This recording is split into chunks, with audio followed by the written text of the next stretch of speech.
खेल के सभी साथियों का बहुत बहुत स्वागत है। आजकल सस्ते सोने की चर्चा बड़ी जोरों पर है और ये जानलेवा सौदा साबित हो रहा है, जिसको लेकर के कोचाधामन थाना में मामला दर्ज किया गया है। 12 नामजद आरोपी बनाए गए हैं और 3 लोग गिरफ्तार किए गए हैं। ये कहानी क्या है ये मामला, हम आपको अगले कुछ मिनट में बताने वाले हैं। आप हमारे साथ जुड़े रहिए, बने रहिए और इस कहानी के साथ साथ हम आपको ये नेचुरल लोकेशन भी आपको दिखाते रहेंगे ताकि आप बोर ना हो। ये बहुत ही दिलचस्प कहानी है। कोचाधामन के एक खास गांव में, जो एक बहुत ही प्रतिष्ठित गांव माना जाता है, गांव का नाम हम नहीं बताएंगे, वहां पे यूँ समझिए कि सोने का खदान निकला था और जिसकी मालकिन या सीईओ कहिए एक लड़की बनी थी, जो लोगों को सस्ते में सोने उपलब्ध करा रही थी। और ये गैंग धीरे धीरे अपना पैर इतना पसार चुका था कि ये करोड़ों का बिजनेस कुछ ही महीनों में कर चुका था। और पुष्ट खबरों के मुताबिक ये कहा जाता है कि 3 करोड़ से 6 करोड़ का अब तक ये लोग चूना लोगों को लगा चुके हैं, जिनमें से 3 करोड़ 78 लाख जो ऑन रिकॉर्ड है इन लोगों के पास। तो ये कहानी है, ये सोने के खेल का सच है। तो अब ये आखिर इसके झांसे में लोग कैसे आए और कैसे इन लोगों ने इतना बड़ा कारोबार चंद दिनों में, चंद महीनों में किया, और फिर कैसे एक बुजुर्ग की हत्या हुई, कैसे कुछ लोग किडनैप किए गए, सारी चीज़ें हम आपको धीरे धीरे बता रहे हैं। आप बने रहिए हमारे साथ। असल में इस खेल के झांसे में लोग कैसे आए, आपका ये सवाल होगा। हुआ यूँ कि जिस तरह से दिल्ली में, पंजाब में या शहरों में या ट्रेनों में और जो लूटमार गिरोह के लोग होते थे, वो अक्सर लोगों को सोना बता करके ठगते थे। इसी तर्ज पर यहाँ पे भी किया गया। और हमारे इस इलाके में बहुत सारे लोग देश विदेश में रहते हैं, पोस्टल इकोनॉमी है, तो लोगों के पास कैश पैसे ज़रूर होते हैं। तो इस मामले में एक लड़की जो मुख्य सूत्रधार है इस कहानी का या इस कांड का, वो यहाँ की औरतों या मर्दों से मिल करके सबसे पहले वो सोना बांटी, एक एक भरी सोना यानी 10 ग्राम सोना लोगों को दी और सस्ते दरों पर उपलब्ध कराई, 20 से 30 हज़ार में। इतना तो हो गया। अब उस सोने को लेकर के लोग ज़्यादा दूर नहीं, बिशनपुर हाट पहुंच गए, क्योंकि बिशनपुर हाट सोने की सबसे बड़ी मंडी है किशन ज़िले में। तो वहाँ चेक किए तो पता चला सोना सही है।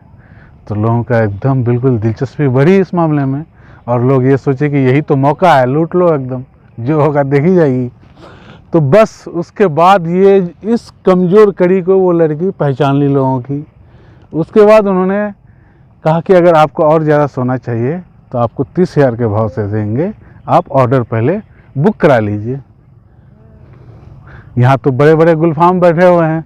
इन लोगों ने किया क्या, कोई 1 लाख, कोई 2 लाख, कोई 3 लाख होते हवाते ज़्यादा से ज़्यादा, जो अब तक मेरी जानकारी है, 21 से 27 लाख तक का लोगों ने बुक कराया सोना। तो अब सोना देने की जब बारी आई, या फिर सोना कैसे मिलेंगे या इतने सोने कहाँ से आए, अमूमन ये सवाल लोग करते हैं गांव में। तो हमारे यहाँ दकियानुसी चीज़ें या फिर अंधविश्वास भी बहुत हावी है। तो वो लड़की लोगों को बताती रही कि जन्नती सोना है, वो आपको जल्द मिलेगा। इनके घर वालों से संपर्क किया गया तो इनके घर वाले कह रहे थे, भाई हमारी बेटी चंद दिनों का मेहमान है, उसके बाद उनको जन्नत कभी भी लेकर के चले जाएंगे और जिसका जो भी बकाया है उससे हम लोग जल्द अदा करेंगे। तो यही सुनते रहे, इंतज़ार करते रहे। पैसे देने वाले जो लाखों रुपये इन्वेस्ट कर रहे हैं, तो उनके दिल में धुक-धुकी तो होती ही है, यानी धड़कनें तो बढ़ती ही है। तो वो तो चाहेंगे जल्दी जल्दी सोना मिले, लेकिन जल्दी जल्दी सोना ना मिलने की वजह से ऐसा हुआ कि इस राज का फाश हो गया।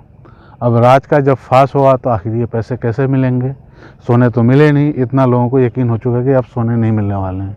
तो जब राज का फाश हो गया तो अब इन लोगों ने उस लड़की को, उनके परिवार वालों को और उन जिसके साथ मिलकर के वो धंधा करती थी, उसको दबोचना स्टार्ट कर दिया, उस पर चंगुल कसना स्टार्ट किया। तो हुआ यूँ कि एक दिन, आज से 4 से 5 दिन पहले, अलग अलग जगहों से इन लोगों को उठा लिया गया अचानक। सबसे पहले इनको बहादुरगंज थाना क्षेत्र के एक गांव में रखा गया, फिर उसके बाद कोचाधामन क्षेत्र में रखा गया। सभी लोगों को अलग अलग जगह से उठाया गया। किसी को पूर्णिया के अमोर इलाके से उठाया गया, किसी को कोचाधामन इलाके से उठाया गया। किसी को और कहीं से। तो यानी जो भी इन्वेस्टर थे, निवेशक थे, छोटे मझोले निवेशक जो थे, वो परेशान हो रहे थे। उन लोगों ने इस इलाके के जो भी दबंग लोग हैं या फिर जो भी ऐसे लोग हैं जो उनको न्याय दिला सकते थे या पैसा वापस दिला सकते थे, उन लोगों से संपर्क किया। उन लोगों ने हथकंडा अपनाया किडनैपिंग का, कथित तौर पर किडनैपिंग का। तो अलग अलग जगह से उठा लिया। उठाने के बाद जब बात इन लोगों के बीच में वायदा मुआहदा हो गया कि भाई इतने पैसे लिए हैं, इतने वापस करेंगे, इतने तारीख को करेंगे, लेकिन इन लोगों से सच उगलवाने के चक्कर में कुटाई पिटाई भी हुई और हालात यूँ हुए कि एक आदमी ने दम तोड़ दिया। जब दम तोड़ दिया तो पीड़ित लड़की जहाँ की रहने वाली थी, यानी उनके पिता दम तोड़ दिए। तो उनके पंचायत के लोगों ने इस मामले को पुलिस के हवाले कर दिया। उसके बाद तो ये पुलिस केस बन गया। अब पुलिस इस मामले के तह तक जाने की कोशिश कर रही है। फिलहाल मामला मर्डर केस का है, लेकिन धारा इतना सख्त है कि इसमें अब सोना तस्करी का भी मामला आएगा, इसमें इन्वेस्टमेंट का भी मामला आएगा, इसमें किडनैपिंग का भी मामला आएगा और इसमें हत्या का भी मामला आएगा। कुल मिलाकर के 4 से 5 केस बनेंगे और लंबी खिंचाई होगी। और इसका मास्टरमाइंड असल में कौन है, कहाँ से आया है, इस चीज़ का भी पुलिस पता लगाएगी, क्योंकि क्राइम को लेकर के बिहार पुलिस बड़ी सख्त है, खास करके कोचाधामन पुलिस बहुत सख्त है। उम्मीद है इस मामले का जल्द राजफाश होगा। लेकिन एक जान चली गई है जो दुखद है, और कुछ लोगों को पिटाई कुटाई हुई है, वो लोग भी चोटिल हैं, ये है। लेकिन एक लड़की यहाँ पे लोगों को इतनी आसानी से चुना लगा देती है, ये सोचने वाली बात है। हमारे इलाके के लोगों को इतने पैसे हो गए हैं कि वो पैसे संभाल नहीं पा रहे हैं, ना कोठी में रख पा रहे हैं, ना बैंक में रख पा रहे हैं। वो सोने के चक्कर में किसी और को दे रहे हैं और बाद में पता चला कि झोला खाली है। तो ये हालात हैं यहाँ के। तो ये सोने का खेल का एक सच ये है। अगर आपके मन में और कुछ सवाल है तो ज़रूर लिखिएगा, हम आपको जवाब देंगे। फ़िलहाल कहानी इतनी ही है। शुक्रिया। तो हम इस मामले में आपको गांव का नाम नहीं बता रहे हैं, क्योंकि फिर इससे गांव का इमेज जुड़ा हुआ है। ठीक है, ये एक धोखाधड़ी का मामला है। पुलिस देख रही है, गांव वाले देख रहे हैं, गांव के प्रतिनिधि भी देख रहे हैं। इस मामले को सबसे पहले ये बनाया गया, प्रेम प्रसंग का मामला बताया गया कि लड़का लड़की के चक्कर में उठा लिया गया है। तो जो भी पीड़ित लोग थे, कथित पीड़ित कहिए उनको, वो लोग गांव के लोगों को लेकर के गए बैराकपुर, या फिर कहिए कि बहादुरगंज का वो क्षेत्र जहाँ पे इन लोगों को रखा गया था। तो ये लोग उन लोगों को लेकर गए वहाँ पे जहाँ पे मतलब इन लोगों को रखा गया था कि किसी तरह से सुलह कर लिया जाए और मामले का पटापेक्ष किया जाए। तो अपने गांव के मोतबर लोगों को लेकर के गए थे।